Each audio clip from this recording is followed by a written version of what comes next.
Assalamualaikum warahmatullahi wabarakatuh. Saya Ahmad Nasafi dari Prodi PAI Angkatan 23 di Perkampusan UNU Pasuruan akan melanjutkan presentasi buku bab 8 dengan materi Islam sebagai sumber ajaran tentang obesitas ajaran Islam. Islam adalah sistem pengajar yang menitik beratkan pada menjalani kehidupan yang bertakwa dan beribadah kepada Allah. Islam merupakan agama samawi dan wahyu berdasarkan ajaran Nabi Muhammad Sallallahu Alaihi Wasallam. Ajaran tersebut diajarkan melalui Al-Quran yang merupakan kitab suci. Ini adalah alat operasional untuk memahami, membimbing, dan menerapkan hukum Islam pada berbagai macam sosial. Karakteristik ajaran Islam. Islam adalah agama yang berkarakter universal dan membentuk solusi dalam berbagai aspek kehidupan. Islam adalah metode pengajaran yang mengajarkan pengetahuan dan kehidupan manusia dalam berbagai bidang, yaitu ekonomi, ilmu sosial, politik, pendidikan, kesehatan, pekerjaan, dan teologi. Umat Islam harus mempelajari Islam sebagai metode pengajaran yang berdasarkan Allah Subhanahu wa Ta'ala. Komprehensif. Islam merupakan ajaran komprehensif yang mencakup berbagai aspek kehidupan manusia, baik bernegara, pemerintahan, perekonomian, dan masyarakat. Ia merupakan suatu sistem yang memberikan pedoman terhadap seluruh aspek kehidupan, baik bernegara, pemerintah, dan bermasyarakat. Islam juga merupakan ajaran yang berdasarkan pada ajaran Allah, yang menjamin bahwa ajaran tersebut berdasarkan pada ajaran Allah. Ini juga merupakan ajaran yang didasarkan pada ajaran Nabi Muhammad SAW yang merupakan tujuan akhir agama Islam. Islam sebagai agama yang universal. Islam merupakan agama universal yang diajarkan oleh Nabi Muhammad SAW yang bersumber dari ajaran Nabi Muhammad SAW. Ini adalah iman universal yang bertujuan untuk menjadikan manusia suci dan dekat dengan Tuhan. Dalam Islam, ibadah didasarkan pada keyakinan terhadap kehendak Allah. Islam agama yang sesuai dengan fitrah manusia. Islam adalah agama suci yang berdasarkan nilai-nilai kemanusiaan dan ajaran untuk membimbing seluruh umat manusia menuju pemahamannya tentang Tuhan. Islam merupakan ajaran yang mengajarkan bahwa setiap manusia adalah manusia yang lahir dari rahim Adam dan dibesarkan oleh Allah Subhanahu wa Ta'ala. Ajaran ini dilandasi keyakinan bahwa setiap manusia adalah manusia yang lahir dari sumber ilahi dan ditakdirkan untuk menganut agama Islam. Namun masih banyak masyarakat yang belum memahami Islam karena tidak memahami ajarannya, tidak menerima pendidikan Islam, dan tidak memahami dampaknya terhadap lingkungannya. Dunia merupakan jaringan eksistensi manusia yang kompleks, menuntut manusia untuk memahami dan mengikuti ajaran Tuhan. Berkembang berkeseimbangan. Islam adalah agama umat yang berkeseimbangan dalam kehidupan. Allah Subhanahu wa Ta'ala menyebutkan bahwa umat Islam adalah umat wasatoh, umat yang berseimbangan dalam beramal baik yang mencakup terhadap kebutuhan jasmani, akal pikiran, dan kebutuhan rohani. Islam mempunyai konsep ketuhanan yang seimbang, yang terdapat siang dan malam, gelap dan terang, hujan dan panas, dan terjadinya keseimbangan dalam hidup. Semua ciri-ciri bisa ditemukan dalam ajaran Islam yang bersumber pada Al-Quran dan As-Sunnah. Islam agama yang fleksibel. Islam agama yang fleksibel adalah keleluasaan kepada pemeluknya, khususnya para ulama, untuk mengambil hukum bagi perkara baru yang tidak muncul pada masa Nabi Muhammad SAW, baik menyangkut benda. Islam sebagai agama yang tidak memberatkan.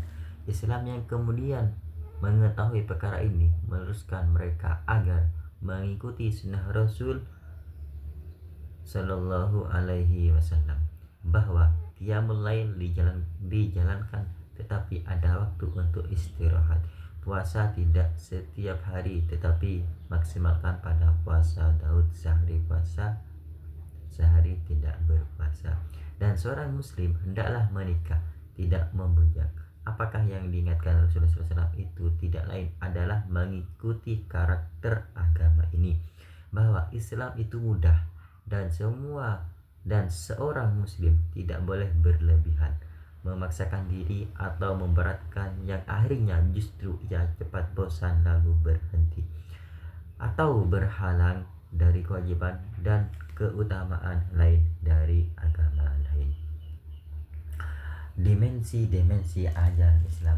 Akidah adalah sisi teoritis yang harus diimani atau diyakini dengan keyakinan yang mantap tanpa keraguan sedikit pun.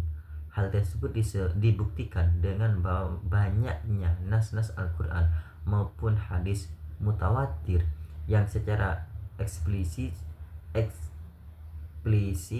menjelaskan permasalahan itu.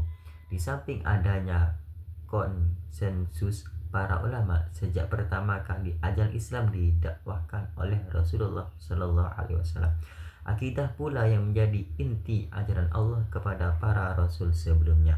Al-Quran menyebutkan akidah dengan istilah iman, sedangkan syariat dengan istilah amal soleh. Adapun ayat-ayat berbicara tentang hubungan akidah dan syariat yang dijabarkan dengan hubungan dan keterkaitan antara iman dan amal soleh banyak sekali. Dalam ajaran Islam, akidah memiliki kedudukan yang sangat penting. Ibarat suatu bangunan, akidah adalah pondasinya. Sedangkan ajaran Islam yang lain seperti ibadah dan akhlak adalah suatu yang dibangun di atasnya. Rumah yang dibangun tanpa pondasi adalah suatu bangunan yang sangat rapuh.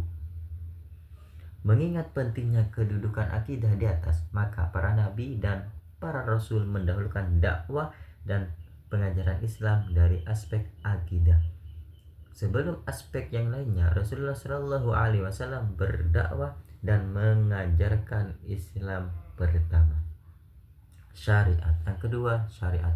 Syariat adalah alat pengajaran yang digunakan untuk menghubungkan individu dengan Allah, lingkungannya, dan Tuhan. Ia mengajarkan berbagai aspek kehidupan manusia untuk mencapai kehendak Allah. Syariat mencakup berbagai aspek seperti ibadah, badaniyah, muamalah, munakahat, dan jinayah. Ini membahas masalah-masalah politik seperti ukhuwah, musyawarah, adalah, ta'awun, tasyamu, tawafulul istima, ji'amah, akhlak, peraturan-peraturan lainnya, dan sumber-sumber syariat. Syariat dapat digolongkan menjadi wajib, haram, sunnah, dan makruh. Yang ketiga, akhlak. Akhlak adalah kondisi jiwa yang mendorong melakukan perbuatan dengan tanpa memerlukan pemikiran dan pertimbangan. Akhlak terdiri dari 3 macam sendi Islam yang tidak dapat dipisahkan antara satu dengan yang lainnya. Masalah akhlak meliputi 6 rukun: iman, syariat, ihsan, dan kemampuan. Imam Al-Ghazali adalah kriteria yang mencapai ukuran akhlak terpuji sebagai berikut: arif, bijaksana, menjaga kesucian diri, keberanian, dan keadilan.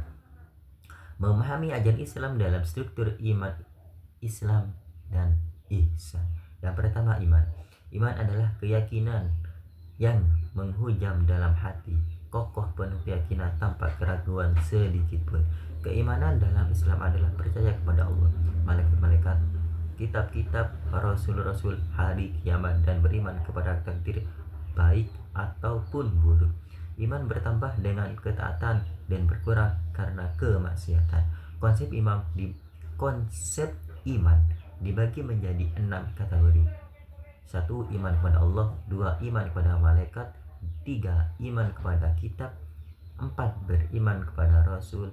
5. Beriman pada qadar. Dan yang 6. Beriman pada hari kiamat. Yang kedua, Islam. Islam berasal dari kata as-salamu atau as-salmu, yang berarti menyerahkan diri, pasrah, tunduk dan patuh. Pengertian Islam adalah sikap penyerahan diri dalam kurung kepasrahan, ketundukan, kepatuhan seorang hamba kepada Tuhannya dengan senantiasa menjalani perintah dan menjauhi larangannya demi mencapai kedamaian dan keselamatan hidup di dunia dan akhirat. Berkaitan dengan Islam sebagai agama, maka tidak dapat terlepas dari unsur-unsur pembentukannya berupa rukun Islam. Dan ketiga, ihsan. Ihsan yang berarti berbuat baik adalah perbuatan yang tampak pada sikap jiwa dan perilaku yang sesuai. Ihsan adalah dua peranata yang berada pada sistem akhlakul karimah. Hadis terdiri wayatnya hadis terdiriwayatkan hadis yang terdiriwayatkan oleh Umar bin Khattab ketika Nabi mengenai ihsan oleh malaikat Jibril, dan Nabi menjawab. Hadis yang menunjukkan melakukan ihsan sebagai rumusannya adalah memposisikan diri saat beribadah kepada Allah. Mungkin itu saja yang bisa kami presentasikan di bab ini. Kurang lebihnya saya mohon maaf. Kami akhiri. Wallahu muwaffiq ila aqwamit thoriq. Assalamualaikum warahmatullahi wabarakatuh.